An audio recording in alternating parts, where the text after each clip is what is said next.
Antes de falar inglês, pense nessas três coisas. Bora! Primeira coisa que você tem que considerar antes de conversar com alguém ou com um grupo de pessoas em inglês. Primeiro fator, a naturalidade dessas pessoas.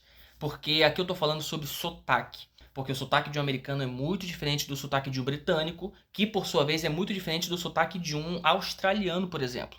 Você tem que ter isso em mente, porque o sotaque ele é uma diferença tão regional, tão grande, que ele às vezes troca a pronúncia de palavras, ele troca o uso de termos, ele troca o uso de construções gramaticais. Então, pense na naturalidade das pessoas com quem você está conversando em inglês antes de ir lá falar de fato.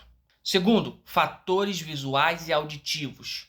Você conversar com alguém por telefone é muito diferente de você conversar com alguém olhando no olho da pessoa. Por quê? Porque quando você está conversando cara a cara, você tem os fatores visuais. A pessoa vai fazer gestos, a pessoa pode apontar, a pessoa pode fazer símbolos com a mão, enfim, mil coisas. A pessoa pode pegar o item e mostrar para você.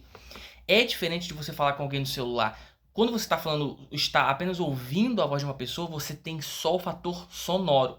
Então, é interessante a gente considerar isso, porque uma conversa, seja uma conversa na língua nativa, um brasileiro conversando, ele tem os fatores visuais também. A pessoa aponta muito, a pessoa arregala os olhos, a pessoa vira, mexe muito a cabeça. Então, antes de conversar com alguém, considere os fatores. Eu vou estar vendo essa pessoa ou eu vou estar apenas ouvindo ela? E o terceiro ponto são particularidades e gírias da pessoa.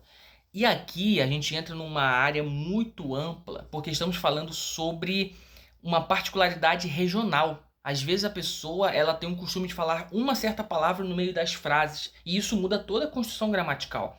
Você tem que pensar nisso, você tem que pensar nas gírias que a pessoa vai usar, você tem que pensar de onde que a pessoa veio. Se a pessoa no Canadá, às vezes tem uma gíria que não existe lá nos Estados Unidos, por exemplo.